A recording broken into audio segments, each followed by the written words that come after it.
Namo tassa bhagavato arahato samma sambuddhassa. Namo tassa bhagavato arahato samma sambuddhassa. Namo tassa bhagavato arahato samma sambuddhassa.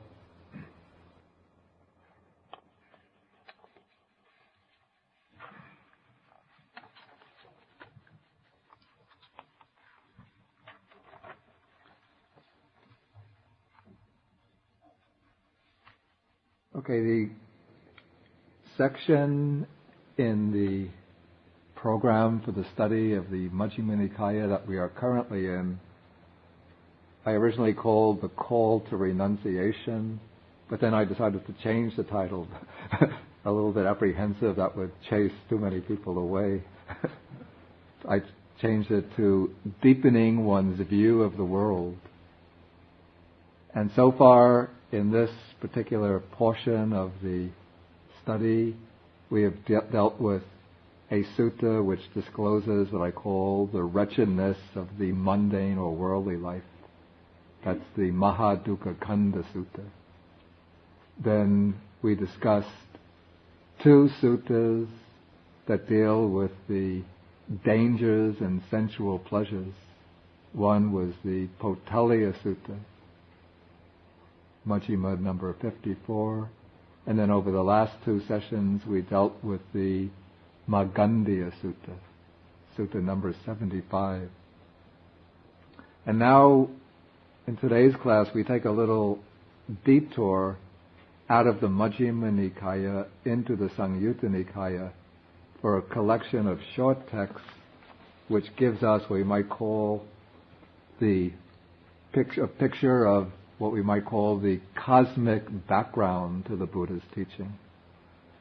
These suttas, I would say, amplify and multiply the numerous types of worldly suffering to infinity, to infinite proportions, because they show us that the misery, suffering, dissatisfaction that we encounter within any single life is not self-enclosed, but is just a small, almost infinitesimal portion of the great, inconceivably vast amount of suffering and misery we have gone through in this process of existence, which the Buddha and Buddhist tradition calls samsara.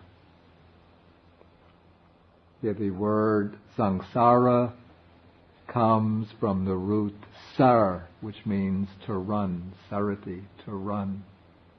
And sang, the prefix sang, implies continuity, continuous running.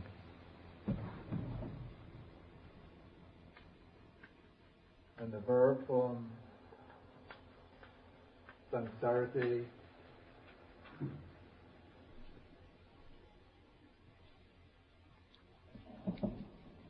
it's often conjoined with another verb, sandhavati. Here, dav means to run, and so the prefix sang again implies continuity. So it's a continuous running on or continuous roaming from one existence to another. Here I think we translate sangsarati as roaming on and sandhavati as wandering on.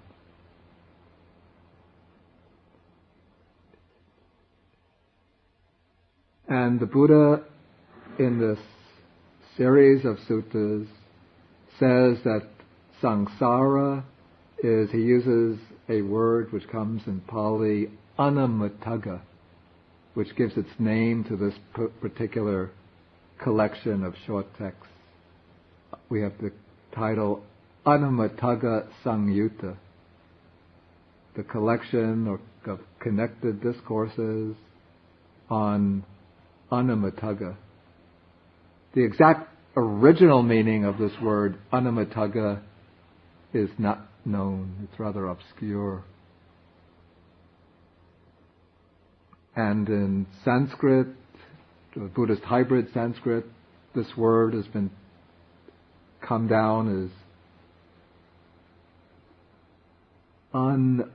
anavaragra, which is taken to mean without bottom or top.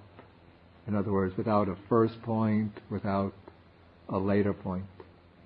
The Pali commentators, just to give a little etymological aside, they try to explain Anatamagga in this way.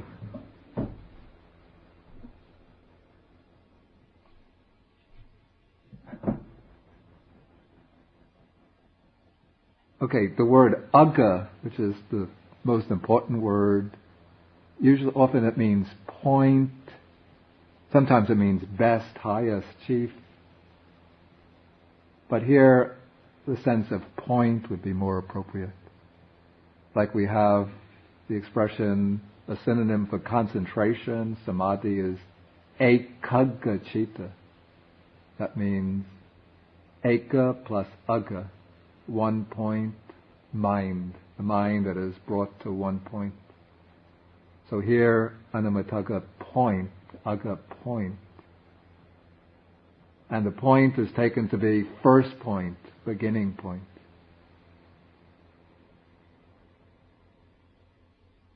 Then amata here means not deathless.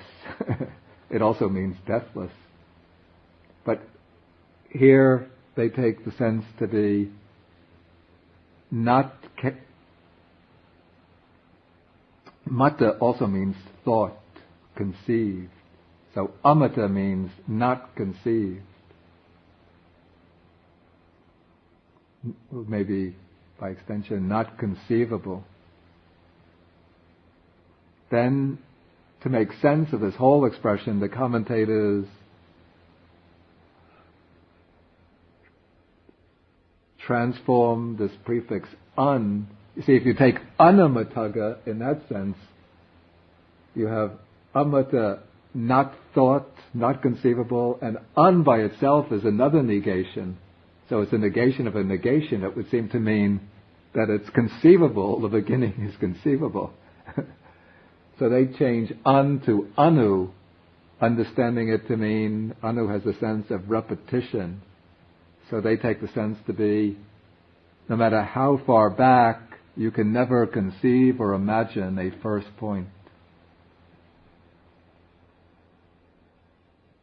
And so here, just to give some English rendering to the term, I used without discoverable beginning, without discernible, perceptible beginning. See that I think the Chinese translation of this connected, is this from, it's based on is this from the Agama? So this is a classical Chinese rendering, is it? No, that's a translation from Nikaya. Oh, so this is a modern rendering then? By CC or somebody else? Or maybe from the Japanese, from that, okay. So it's a modern rendering.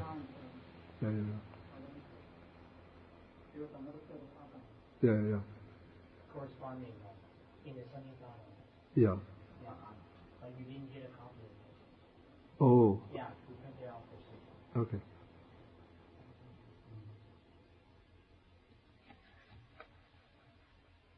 Okay, so the main point then, we can understand, is stated already in the very first line of the sutta.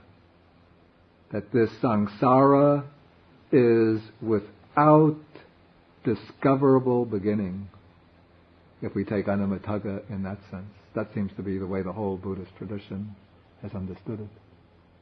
Should we be understanding this to mean that he knows that a beginning cannot be found, or that he did not find a beginning no matter how far back he looked? Or is that irrelevant? Let us say that the issue is not direct. Actually, I think the next sentence will shed some light on that, so let's go in sequence. Or maybe it won't shed light. a first point is not discerned. I remember the Pali says, nupanyayati. It's a passive verb, is not perceived. Of beings roaming and wandering on, hindered by ignorance and fettered by craving. But once one understands now, let's call it the underlying causal structure, conditional structure of samsara, one will recognize and understand that it will be impossible to find the first point. Not simply that the Buddha has gone back as far as he could and then sort of given up and said, no matter how far back I go, I don't see a first point. But when one understands the causal structure, one sees that this causal structure is governed by a kind of mathematics of infinity, that it's impossible to have a first point. And the reason why it's impossible to have a first point is because the main springs of this causal structure are ignorance and craving. And so what keeps, of these two, these are sometimes called the two roots of the round of birth and death, ignorance and craving. And of these, the more fundamental of the two is ignorance, avidya. Wu Ming. Wu Ming. And craving is it Lan? Ke Lan. Ke An. Ke An. Okay. Ke Ai. Ke Ai.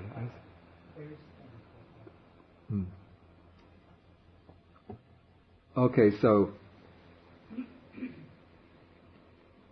no matter how far back one goes, one finds always living beings whose minds are covered over by ignorance, and living beings existing in a body.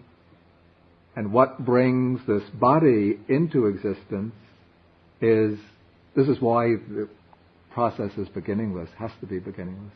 What brings the body into being is the ignorance and craving of a previous existence. And that ignorance and craving had to be lodged in a previous body or a previous living being. And where did that living being come from? From the ignorance and craving of the preceding life. And where was that ignorance and craving based? What was its support? A living organism. And where did that living organism come from? The ignorance and craving of the preceding life. So it's a process whereby every fruit, well, this is going backwards, not forwards. Every fruit comes from a seed. Every seed was present in a fruit. Every fruit came from a seed, and so on, back, without. Yeah. No beginning to chickens, no beginning to eggs. And it's interesting here that the text uses these expressions, hindered by ignorance and fettered by craving. It's avidya nivarana. I think it's avidyaya nivutta and tanhaya samyutta. No, it's avidya nivarana, tanha sangyojana, which means usually when the text explain the process of meditative development, they speak about 5 hindrances, 5 nivarana: sensual desire, ill will, sloth and torpor, restlessness and worry and doubt. But here this word nivarana is used in relation to ignorance. So ignorance becomes the hindrance which underlies all the other hindrances. And ignorance has the nature of a hindrance in that it blocks one from making progress. It sort of keeps one hemmed in and constricted. Whereas craving is described as a fetter, something which keeps one bound and tied.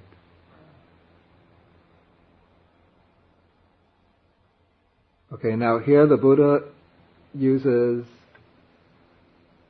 a simile. In this sutta, in this chapter, we will meet many similes, each one intending to reinforce the same point or sometimes variants on that point. Okay, suppose a man would cut up all of the grass. These would be weeds, sticks, branches, and foliage. All the grass, sticks, branches, and foliage to be found in Jambudvipa. Jambudvipa is the Indian subcontinent. And he collects them into a single heap, and then he puts them down, saying for each one, he takes out one slip of grass, one stick, puts it down and said, "This is my mother." Then takes out the next one. "This is my mother's mother. This is my mother's mother's mother, my mother's mother's mother's mother," and so on. And so the sequence or series of that man's mothers, grandmothers, great-grandmothers, great-great-great-grandmothers, and so on, would not come to an end. And yet the man would use up all of the little slips made up from the reeds and sticks and branches and foliage in Jambudvipa. And what is the reason for this? Because this samsara is without discoverable beginning. No first point is to be discerned. And then the Buddha draws the conclusion from this. He says, "For such a long time, bhikkhus, you have experienced suffering, anguish, and disaster, and swelled the cemetery. It is enough to experience revulsion towards all formations, enough to become dispassionate towards them, enough to be liberated from them." Okay, again, this is I would call it a very powerful statement. Okay, what are all formations? Here the Pali word is sankhara.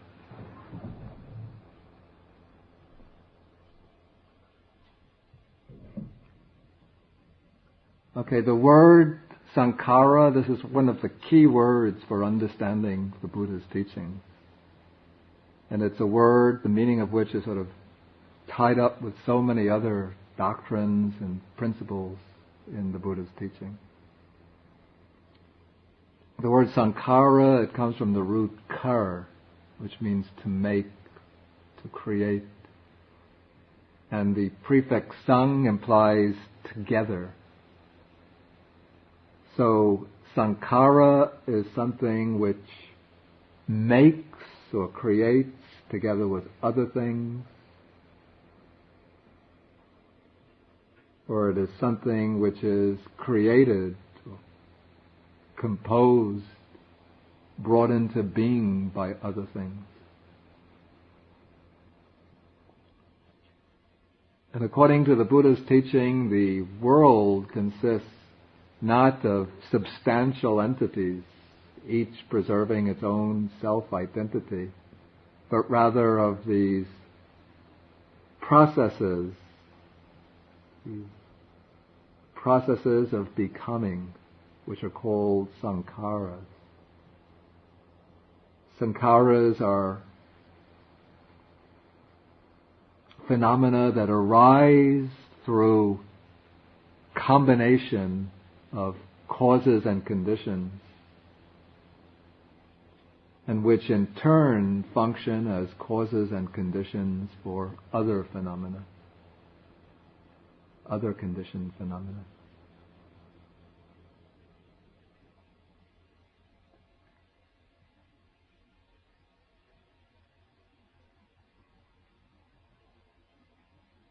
Sometimes the word sankhara occurs in different doctrinal contexts. There are three main contexts in which it occurs. One is in the five aggregates. We speak about rupa, vedana, sanya, sankhara, vijnana. Form, material form, the body, feelings, perceptions. Then the fourth aggregate is sankharas, sankhara kanda, the collection of formations. And here what is meant by the sankharas are volitional activities.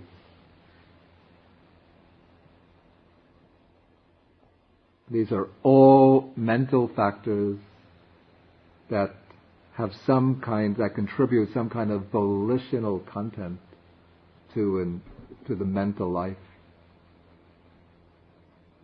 And the most important of these is volition itself, or intention.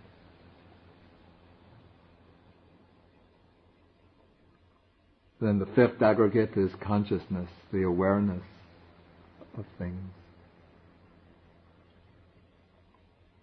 Okay, then in the famous 12-factored formula for dependent origination, the word sankhara comes as the second factor, the second link.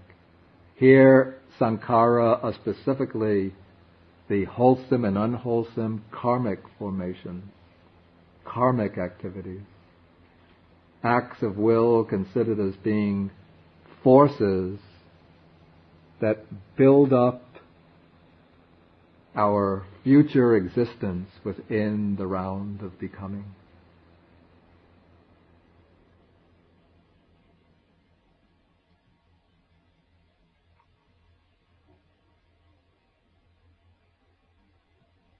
Okay, those are two narrower meanings of the word sankhara, in which the active sense is more prominent. The sense of sankharas as being constructive forces, not constructive in the good sense, like do something constructive, Tommy, don't go around breaking your sister's dolls, and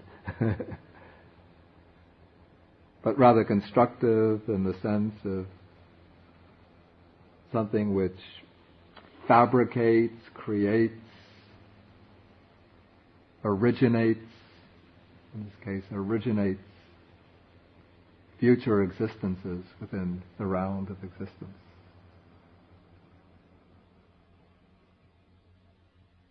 So there the active sense is more prominent. But the third and widest meaning of sankhara is all conditioned phenomena. Everything produced by causes and conditions.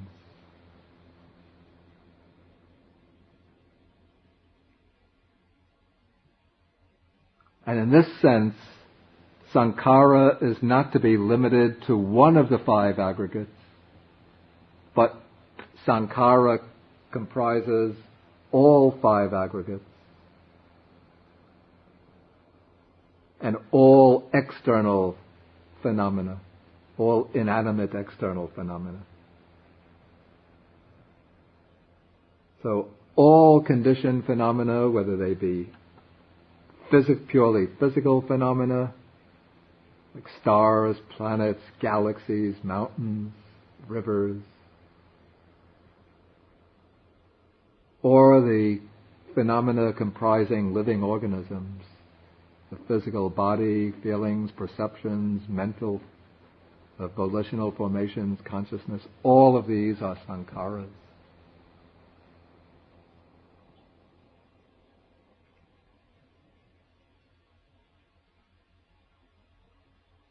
And here in this sutta, the Buddha is pointing out that when one contemplates and considers how one has been roaming and wandering through this samsara without any first point, what one is doing through one's activities would seem at the time so meaningful, so enjoyable, so interesting, enticing, fascinating. What one is doing is, through one's ignorance, not seeing and understanding the nature of these activities, one is building up through craving, one is building up sankharas in a narrower sense, sankharas in the causal creative sense, which give rise to future existences. And those future existences are comprised or composed of sankharas in the more general sense. So we have this beginningless process by which volitional sankharas give rise to the 5 aggregates. Then within those 5 aggregates, the volitional components, which are enveloped by ignorance and craving, those volitional components create or project a new origination of 5 aggregates in the future, which will again have ignorance and craving, giving rise to more volitional activity, and thereby projecting or creating another set of 5 aggregates in the future. In fact, this is really like a nutshell presentation of dependent origination.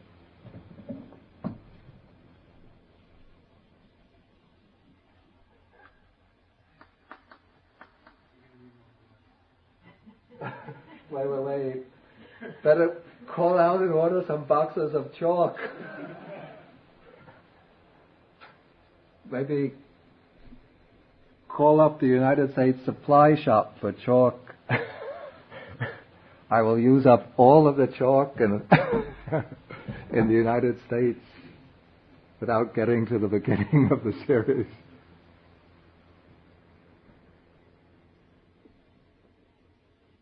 Okay, so in any given life, we call this life B. There's ignorance and craving. They give rise to the sankharas, volitionally conditioning formations. And so at death, this gives rise to life C, which is the volitionally conditioned sankharas. Those are the 5 aggregates, of which the 4th aggregate includes ignorance, craving, and volitional activities. And those will give rise to life D, E, and so on. And then the series also goes backwards. But while there's no first beginning point within the series, or it's possible to bring the series to an end, and the way the series comes to an end is through eliminating ignorance and craving.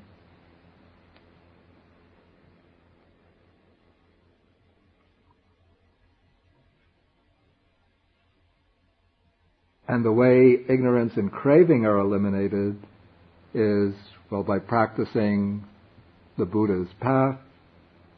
And when the path of insight or panya, wisdom, reaches its high point, then there comes the direct experiencing of the impermanence, unsatisfactory nature, selfless nature of the 5 aggregates, of the sankharas, the conditioned formations.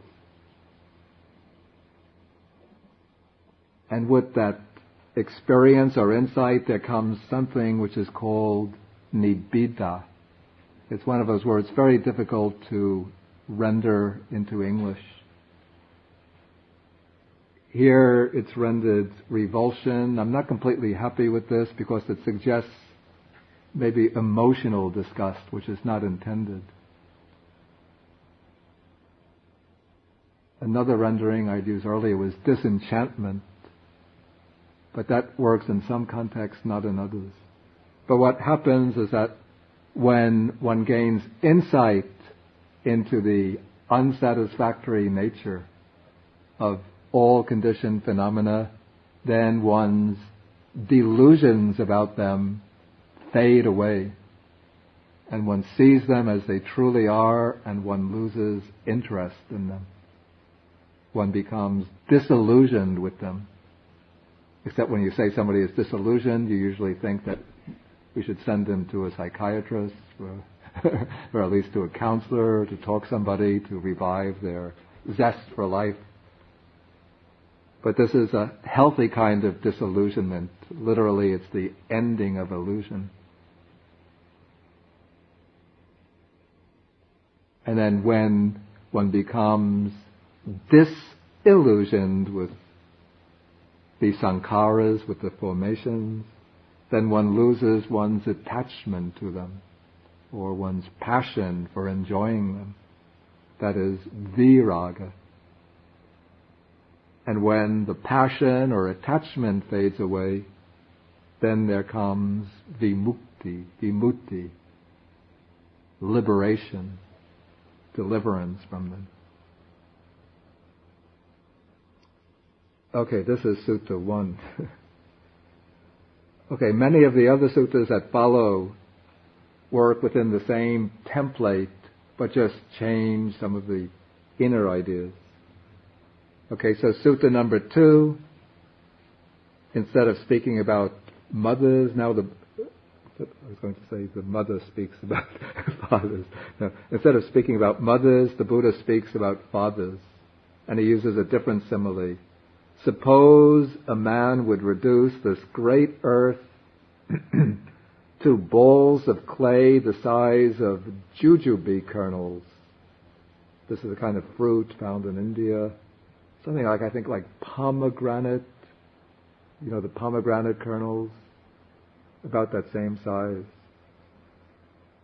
And one puts them down for each one saying, this is my father, this my father's father, my great-grandfather, great-great-grandfather, and so on and so on. Again, one never comes to a final point, but one will use up and exhaust the great earth, which has been rolled up into these little balls of little kernels of fruit. And then the conclusion is the same, enough to be liberated from them all.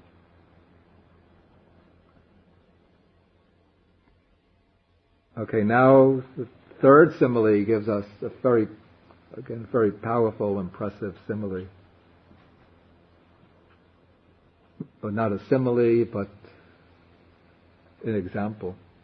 What do you think? Which is more, the stream of tears that you have shed as you roamed and wandered through this long course? The long course is samsara. Weeping and wailing because you have been united with the disagreeable and separated from the agreeable. This, or the water in the 4 great oceans.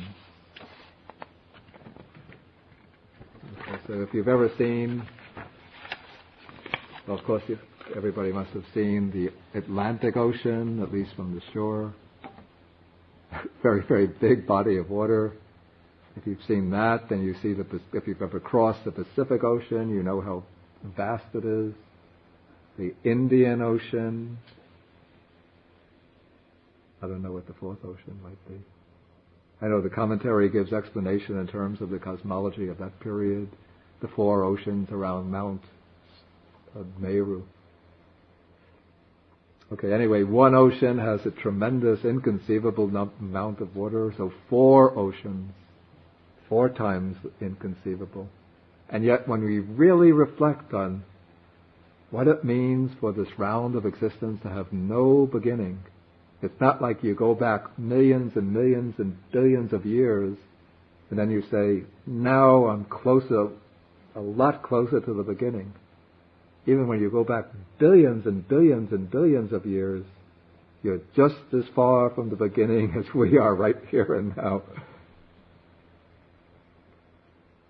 And so in any given life, maybe if I collect all the tears that I've shed, I might be able to fill a moderate-sized bucket.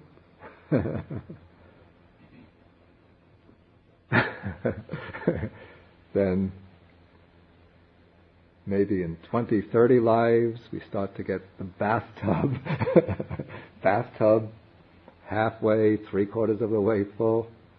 But to fill up an ocean, one needs billions and billions of lives. And then to fill up 4 oceans,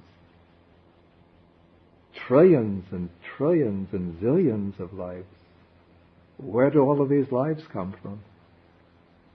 They're actually our own lives through this beginningless round of samsara. And in each life we come together, maybe we have some enjoyment, but so often we are united with the disagreeable and separated from the agreeable.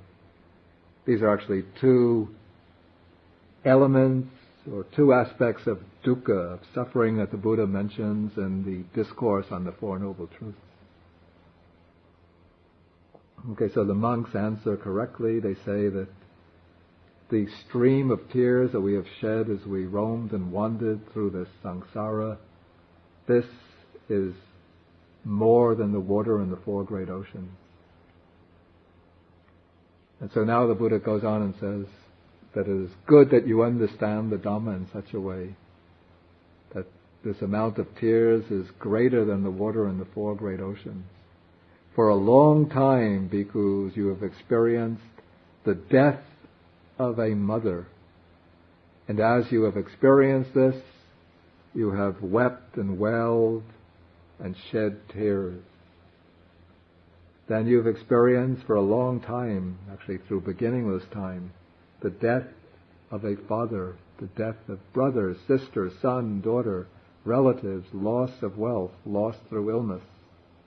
In each case, one weeps, wails, sheds tears, and all these tears get collected and go into the bucket. Okay, next simile. Next sutta highlights the amount of milk that we have drunk in the course of this beginningless samsara. The amount of mother's milk. A child for, how long will it be that they drink the milk from the mother's breast? Okay, so this seems to be a rather limited amount of milk. But if you take life after life after life through millions, billions and billions of lives, that amount of milk comes to be far greater than the water in the 4 great oceans. Okay, Sutta number 5 introduces us to the concept of the aeon. This is in Pali called kappa, or maybe the Sanskrit word is more familiar, kalpa. Okay, in Buddhist cosmology, which we don't have to take too literally, but suggestively, a kalpa is the amount of time that it takes. Okay, Buddhism conceives the universe, or a world system, one world system, goes through 4 major stages of development. It begins as a kind of tightly compressed, tightly compacted ball of undifferentiated matter. Maybe you could even think of it as physical energy. Then, at a certain point, this mass of compressed energy starts to expand, to develop, to unfold. That is the second phase. The first phase is the phase where it exists as this ball of compressed energy.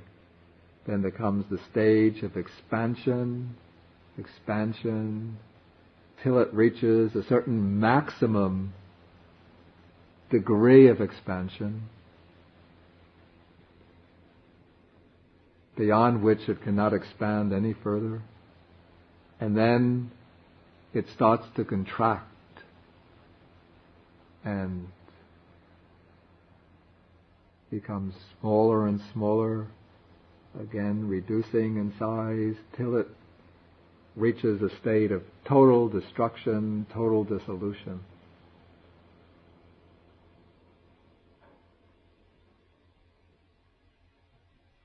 Then it again starts, and that is the fourth stage. Then there comes, actually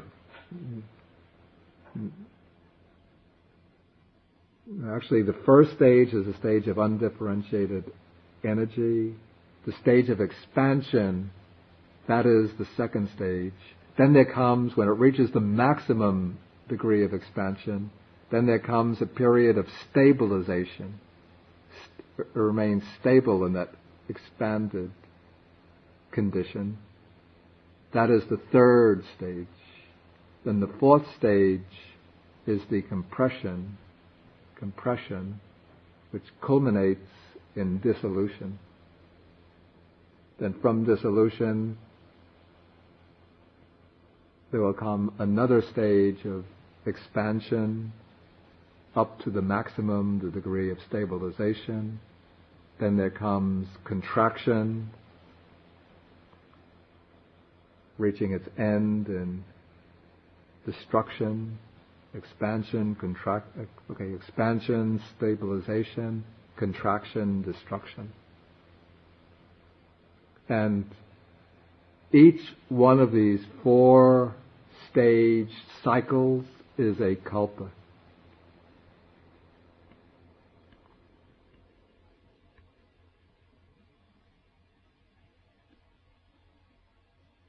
Okay, and so now this monk has come to the Buddha and asks, how long is a kalpa? And the Buddha says, the kalpa is long. It isn't easy to count it and say it is so many years, hundreds of years, thousands of years, hundreds of thousands of years. So the monk says, is it possible to give a simile? And the Buddha says, it is. Suppose there was a great stone mountain, 1 yojana long. A yojana was a unit of measurement used in ancient India. It's equivalent to about 6-7 miles. So this mountain made of solid stone is 7 miles long, 7 miles wide, 7 miles high, no holes or cracks, just one solid mass of rock. And at the end of every 100 years, a man passes by with a piece of very fine cloth from Benares. It's called Kasian cloth, very, very delicate, and just strokes it once and then passes on. Then after 100 years, another man comes by with a piece of cloth, strokes it once and passes by. And so the Buddha says that great stone mountain would more quickly be worn away and reduced to nothing, but the aeon would still not have come to an end.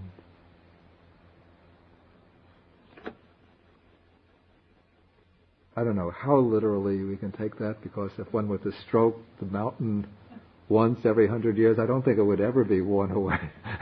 Even, I think, cosmologists now conjecture that this not the galaxy, but the universe itself that we know is 17 billion years. And if you were stroking the mountain once every 100 years like that, you couldn't wear the mountain away in 17 billion years. I don't think it just couldn't be worn away at all. But anyway, this is just, you don't have to take the simile too literally, it's just to indicate the length of the aeon. But this is not all, we haven't come to the end of the sutta, even though the aeon has not come to an end, so that is the length of an aeon. And of aeons of such length, we have wandered through so many aeons, so many hundreds, so many thousands, so many hundreds of thousands of aeons. In fact, not even hundreds of thousands of aeons, but millions, billions, trillions, no beginning. Okay. The next sutta again makes the same point, except a different simile. Here we have a city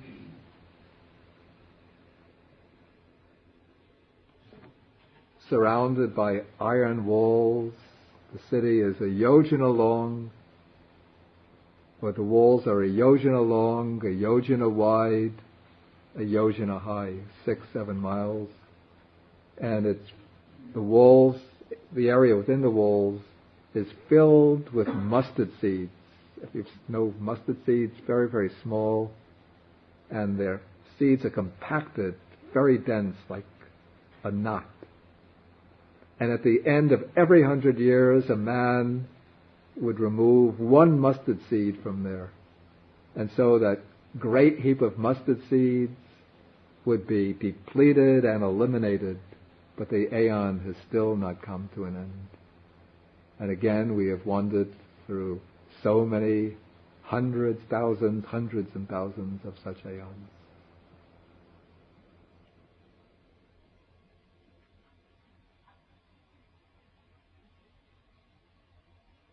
Okay, the next sutta is just emphasizes how many aeons have gone by. And the Buddha uses the example of he has 4 disciples, each with a lifespan of 100 years, and each day they were able to recollect 100,000 aeons. That is, these disciples have the faculty of recollecting previous lives and then sort of speeding up the process that they don't have to go through each life in detail, but they can just go in the snap of a finger through a single life. And then speeding up the process even more, they can recollect very quickly 100,000 aeons in each day. You take, I didn't do the arithmetic. Suppose, okay, these are the very accomplished disciples, so they need only, say, 3 hours sleep a night.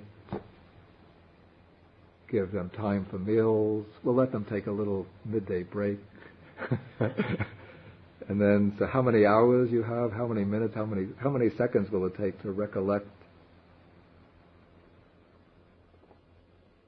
How much time will it take to recollect a single aeon? If they're able to recollect 100,000 aeons in, let's give them 18 working hours per day, recollecting aeons. Okay, so each day they would recollect 100 aeons, and that's, let's say, 365 days a year, so they're recollecting 365 100,000 aeons in 1 year. They live 100 years, but let's say they start recollecting when they're 30 years old, the lifespan is 100 to 70 years. Anyway, you could get your little calculator and you do the arithmetic. Okay, so the point is clear. Okay, next sutta gives the famous simile of the grains of sand of the river Ganges, between the point where the river Ganges originates. This is Ganga Tota, is that what it's called? The high point of in someplace high up in the Himalayas.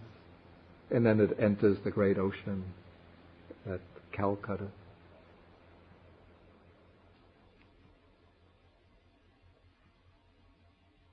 Okay, next sutta again uses a simile to show how beings roam and wander from one life to the next. You throw a stick up into the air. Sometimes it falls on its bottom, sometimes on the sides, sometimes on the top. And so beings roam and wander in samsara, going from this world to the other world. Sometimes they come from the other world to this world. Sometimes they go from the human realm to higher realms to the human realm, from the human realm to lower realms, from lower realms back to the human realm.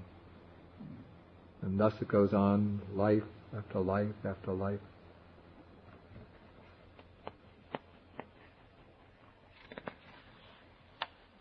Okay, sutta number 10.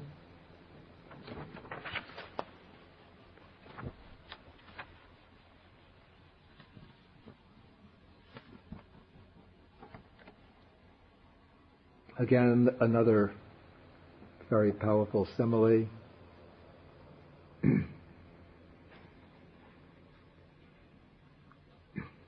Okay, when we die, we leave behind the body, the flesh, if it's not cremated, the flesh disintegrates, and what's left behind is the skeleton. Now suppose that instead of allowing the skeleton to perish, there were a man who would come along. We have to give him a very long lifespan. And he collects these bones and maybe puts them in preservatives so that they don't disintegrate.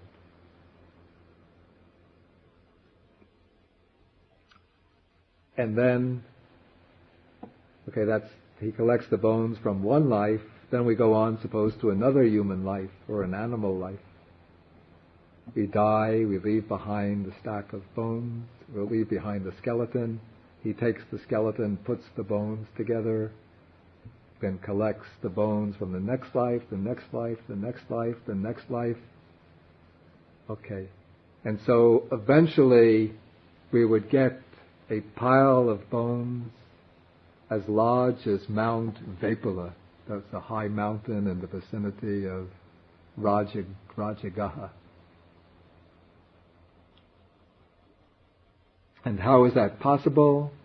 Because the samsara is without discoverable beginning. Then there are verses which reinforce the same point. Okay, sutta number 11. Again, this is a sutta which is very useful to reflect on and contemplate. A first point is not discerned of beings roaming and wandering on, hindered by ignorance and fettered by craving. Whenever you see anyone in misfortune, in misery, you can conclude, we too have experienced the same thing in this long course. Often we see pictures about the young children in Africa who have been afflicted by famine, by drought, reduced to what looks like skin and bones, with bloated bellies, flesh of the face reduced, so you could see almost the skeleton, very pathetic look in their eyes. And so when one sees pictures like this, one reflects, we too have undergone the same misery in previous existences. You might see or read about reports of massacres that take place in modern times and reflect that we too have gone through this misery. Even in the case of some of us, some of our relatives might have undergone the experience of the Holocaust in Germany, or the persecution in other countries. And whenever we hear about things like this, we should reflect that we too have undergone the same, we too have experienced the same thing. Sometimes you see poor people in the streets begging, well, I don't know in this country, but in South Asia it's pretty common to see people living in the streets. When you go out walking in the very early morning, you see this lying in storefronts on cardboard beds. When they get up, the whole day is occupied with searching for food, searching for water to drink, searching for a place to relieve themselves, toilet, to use as a toilet. And we walk by very comfortable. We can go in as monks, we go back to the monastery, we have our breakfast, we have a nice room to sleep in. Or well-to-do people will drive by in their cars thinking, we will never undergo that. We're lucky, we're fortunate. But in fact, we all have undergone the same thing many, countless times. If we're not careful, we might go through the same thing again. Okay, so when you see things like that, then you should reflect that we too have experienced the same misery. And then the next one gives what might seem superficially to be the bright side of the picture. Whenever you see anyone happy and fortunate, you can conclude, we too have experienced the same thing in this long course. But before you get carried away with this, you also should reflect on this happy and fortunate person.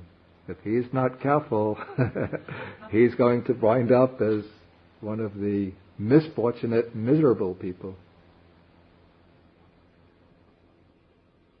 Okay, then the next sutta maybe is the culmination of this series. This is a discourse given to 30 monks from the region called Pava.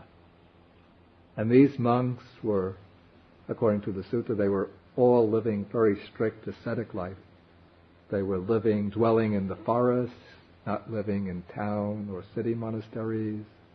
They would always collect their food by going on alms round, not accepting food that might be brought to the monastery by people, but they make a vow or determination as an ascetic practice that they will only eat food which is they collect by going from house to house on alms round. Then instead of wearing robes that might be manufactured by or produced by people in their homes, they collect pieces of cast-off cloth, rags, sew them, clean them, sew them into robes, dye them, and wear those types of robes. And then they use only the 3 basic robes, not making use of any extra robes.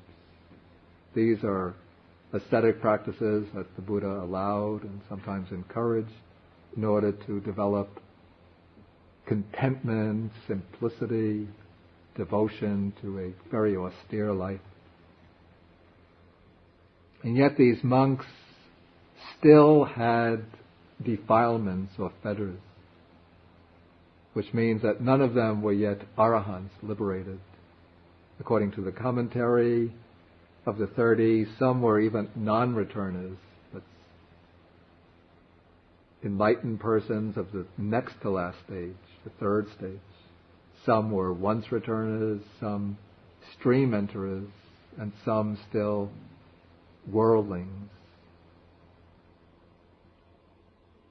And then they came to the Buddha, they paid homage to him, and the Buddha realized that their minds were very, very mature, their faculties were very ripe. And so he wanted to teach them the doctrine in such a way that while they were sitting there, right on the spot, they would all be liberated from the fetters, from the defilements. And so then the Buddha gave them this discourse on the beginningless samsara. Again, this is one of the strongest, very, very strong discourse. One of the strongest discourses in the whole collection. Okay, he begins with the same formula. The samsara is without discoverable beginning. Then he asks the question, what do you think, O monks? Which is more, the stream of blood that you have shed when you were beheaded as you roamed and wandered through this long course of samsara, this or the water in the 4 great oceans? Then the monks reply that as we understand the doctrine, the stream of blood that we have shed when we were beheaded, this alone is more than the water in the 4 great oceans. Then the Buddha goes on and says, it is good that you have understood the Dhamma in this way. For a long time, monks, that is, in previous lives, you have been cows. And when as cows you were beheaded, the stream of blood that you shed is greater than the waters in the 4 great oceans. Of course, one cow, when it's slaughtered, will shed a limited amount of blood. But you take many, many, many lives as cows. And we've gone through them, right? And you take all of that blood together, and that's greater than the water in the four great oceans. And when we sometimes see pictures about slaughterhouses, you see the animals on the lineup, then you see them being slaughtered, cut, the throat cut, the blood flowing. And you think how unfortunate it is to be an animal. But think back, 3 or 4 lives.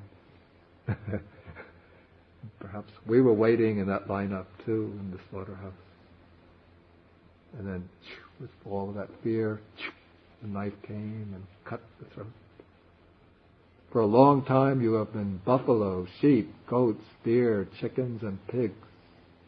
And even when you were human beings, you have been arrested as burglars, highwaymen, adulterers, and you are beheaded, and the stream of blood that you shed is greater than the water in the four great oceans.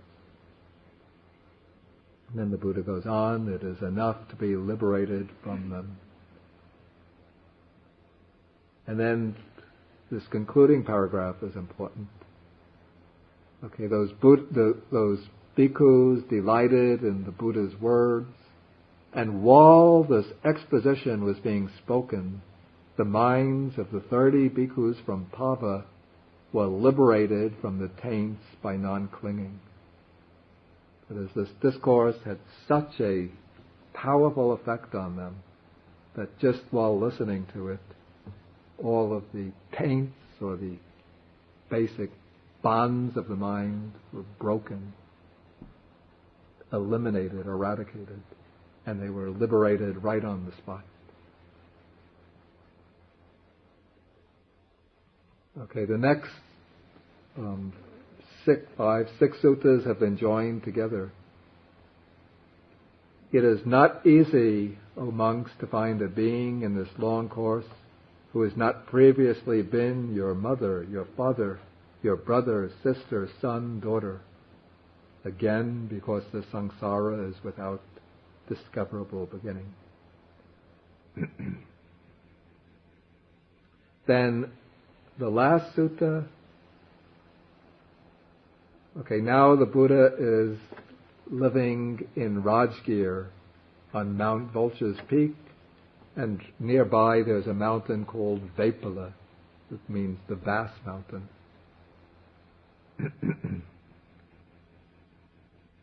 And so the Buddha points to this Mount Vaipala, and he says, in the past, a long, long time ago, this mountain was called Pachinavangsa, and at that time these people were called Tivaras. It doesn't seem to mean anything. Their lifespan was 40,000 years. It seems really difficult with our understanding of anthropology to conceive how people could live 40,000 years. I have to say I find it puzzling to make sense of such statements.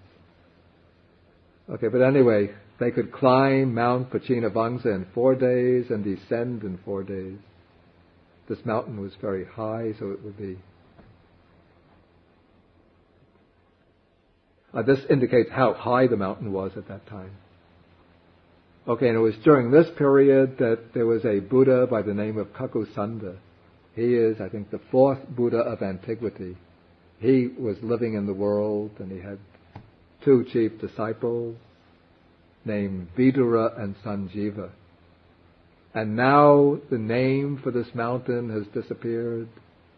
All of those people are long dead and gone, and that Buddha Kakusanda, together with his chief disciples, they attained final Nibbana. Okay, in any rate, whether one accepts this as fact or not, but the message is that the way all of these things have disappeared, this shows how all formations are impermanent, unstable, unreliable, enough to experience revulsion towards them, to become dispassionate towards them, to be liberated from them. Then sometime later, the next period of the time of the next Buddha, this mountain was called, should be Vankaka, and the people were called Rohitasas. Their lifespan was 30,000 years. They could climb the mountain in 3 days and descend in 3 days. Again, the message is the same. All formations are impermanent. Then the next Buddha, during his time, this was Kashyapa. The mountain was called Supasa. The people called Supiyas. Their lifespan, 20,000 years. And there was the Buddha Kassapa with his disciples in the world. Again, all of these things have disappeared. So impermanent are formations. And now the mountain is called Vepula, and the people of the area are called Magadhans. Their lifespan is very short, only about 80 or 100 years. And now I, Gautama or Shakyamuni, I am the Buddha in the world, and my chief disciples are named Sariputta and Moggallana. There will come a time when the name for this mountain will disappear, when all of these people will have died, and I and the disciples, we will have attained final nirvana. So impermanent are formations, so unstable, so unreliable. It is enough to experience revulsion towards them, enough to become dispassionate towards them, enough to be liberated from them. Then the Buddha speaks some verses. The second verse is very common. This is the verse that in Theravada Buddhist countries the monks always recite at funerals. A reminder of the impermanence of life. Anicca vata sankhara upadavaya dhammino upajitva nirujanti te sangvupasamo sukho. That all formations, all conditioned things are impermanent. Their very nature is to arise and vanish. They arise and vanish, arise and vanish. And one can understand this at different levels. At the coarser level, we just look around and we know that all things like mountains, rivers, will eventually vanish and disappear. All human beings will come to an end. That's a rather coarse, but it's also a valid notion of impermanence. But then as we go down to finer and finer levels, we come to the level of the real sankharas themselves, the momentary events that make up our own body and mind. And these, as we experience them with increased concentration, mindfulness, attention, we also see constantly arising, vanishing, arising, breaking up, passing away, arising, breaking up, passing away. So they arise, persist just for a moment, then cease, arise and cease. And so their vupassama, their quieting down or stilling, is blissful. In other words, what the actual stilling or quieting of all formations, this is sabba sankhara samato, the stilling of all formations, and that is a synonym for nibbana. And that is the Anatamaggasamyutta. Okay. Any questions, comments? Yeah. For the past regression hypnosis, Yeah. trying to find out past life. Yeah. Now, according to the Buddha, basically they are just they haven't even dabbled into what lives, the past lives are above. The past Yeah. 2 or 3 lives. Yeah. And a lot of people spend a lot of time wasting their time. Yeah. My opinion, trying to find out about the last one. Yeah. And I don't know how really reliable this past life regression therapy is. As I understand, they tell a person, okay, if you lie down, relax, Okay, the person comes to the psychologist, he has a particular problem, so I say, lie back, relax. Okay, now tell me, how did this problem originate? And so if they've been prompted enough to know that it originated from something they've experienced in a previous life, and then, they say, well, in such and such a life, I was a slaveholder in the South, and I mistreated my slaves. Then they'll go into very detailed description, right? And give all sorts of explanations, which may have some connection, apparent connection, with the symptoms they're experiencing in this life. But, that's in no way confirmatory evidence that they're actually recollecting a previous life.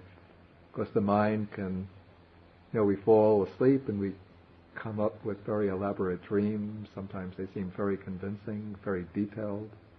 And so if one puts a person into a very relaxed frame of mind and suggests that they're going to recall events that took place in previous lives, the mind can create, through its creative faculties, it can compose quite elaborate stories which will seem very convincing. If it helps the person get rid of the symptoms, fine and good. I have all power to it. But to think that this is evidence, trustworthy, veridical evidence for true past lives that person has undergone seems rather questionable to me. Even some of these past life recollections that take place under hypnosis, I say that, they're very interesting, maybe they're true, but unless you have ways to investigate the reports through on the basis of independent evidence, then one just has to put in brackets the question put them in brackets and not make any decision whether they're valid or not. Yeah,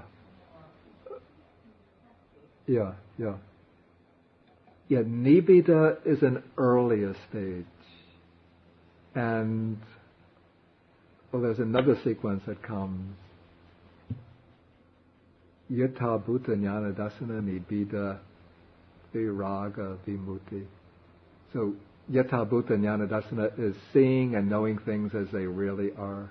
That is the actual experience of insight with the mind which has been grounded in samadhi and concentration.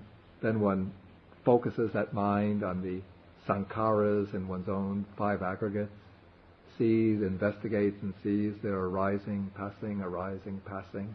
So one sees their impermanence, their unsatisfactory nature, their selfless nature. They're not the true self. Okay, that is the arising of insight knowledge. Then when that insight knowledge, when it reaches a certain degree of power, builds up a certain momentum of power, one is no longer seeing arising and passing away, but the attention becomes so finely focused that one is just perceiving dissolution or breaking up of the formations. So that it's just like a series of breaking, passing.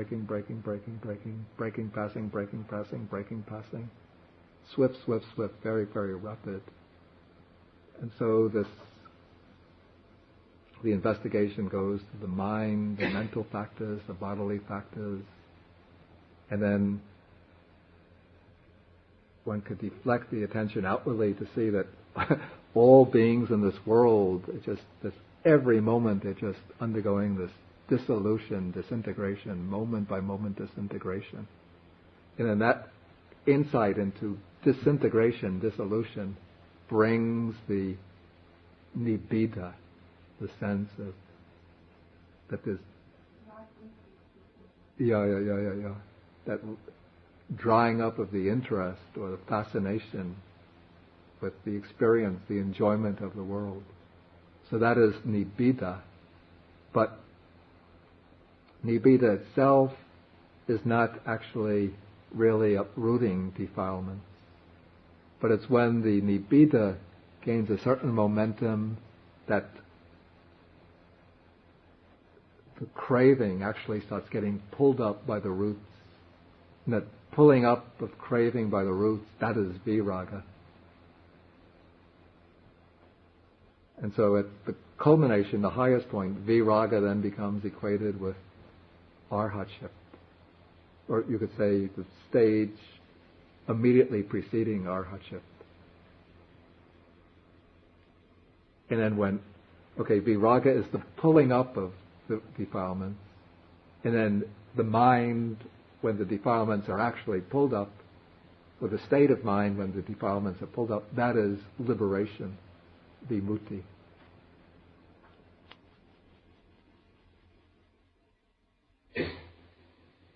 Yeah. The reason that it is beginningless, Yeah. it is because the Buddha is just using beginningless. Yeah. In other cases, he has said this is Actually, that's an interesting point. Yeah, those undeclared points. Yeah.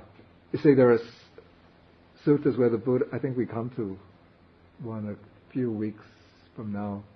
The Buddha has asked these famous series of questions. How does it go? Is the world eternal or non-eternal? Infinite or finite? because behind this the belief there is the self. Yeah, There should be beginning. yeah, So there is no self. yeah, There is no beginning. yeah. But why does he using this beginning? Probably it is because Why is he using the simile? probably it is because Yeah, the environment is not in understanding, but rather it is yeah. Well, I think the similes would be used because it's suitable for the people being taught. But the interesting question is why the Buddha doesn't simply say the world is eternal, but he says it's without. Maybe that's the reason why this expression anatamagga is used. It's not quite saying that it's without beginning. Yeah, yeah,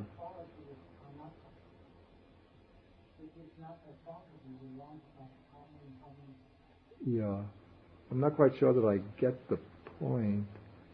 But there seems to be a difference between thinking that the world is something like has a kind of external objective existence. Then you're dealing with the question, does it have a beginning, does it not have a beginning? But when it's sort of projecting the world outside from outside oneself. But for the Buddha, the world is not really something external to us or outside ourselves. But in a sense, the world is what we are. It's sort of, the world is just part of our own being. And this gets into, I can't even, yeah. Not in the sense that the Chitta Matra sense that the world is just mind only, but the world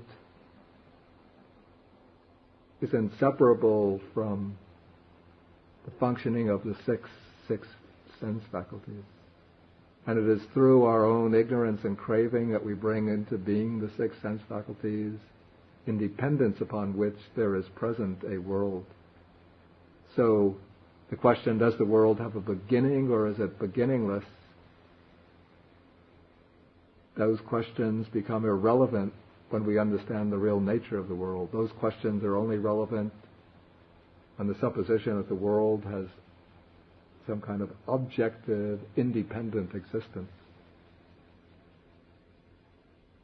Here, without cover with beginning, that is without beginning. Yeah. So it's like when we see a circle. Yeah. Same thing. Yeah. Somewhere it's a circle. Yeah. It's covered with beginning. Right. Yeah, that's a good way to understand it. I have to say that the rendering non-discoverable, that's a sort of speculative attempt to get the meaning of anatamagga. the real original meaning of which nobody is sure. Janet, did you have a question? Or? Yeah. And then there should be a certain point that we can come to that is the original state. Yeah. That is the beginning point. Yeah.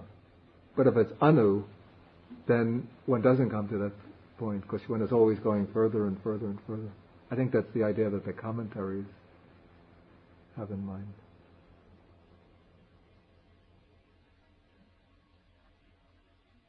Okay, it's quite late now. Next week we don't have the sutta class because next week we have the Dharma retreat. So again, I encourage you to come to the Dharma retreat. But we will continue the sutta class the week after that with the Rattapala Sutta. That's sutta number 82 in the Majjhima Nikaya.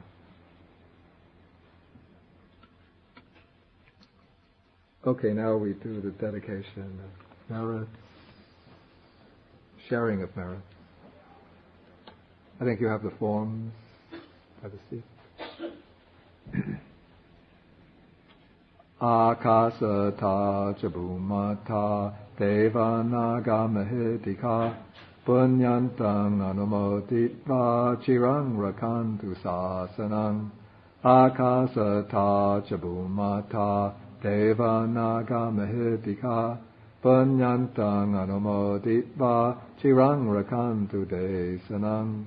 Akasata chabhumata devanagamahitika punyantang anumoditva chirang rakantu mang parang. Etavata chaham mehi sampadang punya sampadang sabbe deva anumodantu sabba sampati siddhya. Etavata chaham mehi sampadang punya sampadang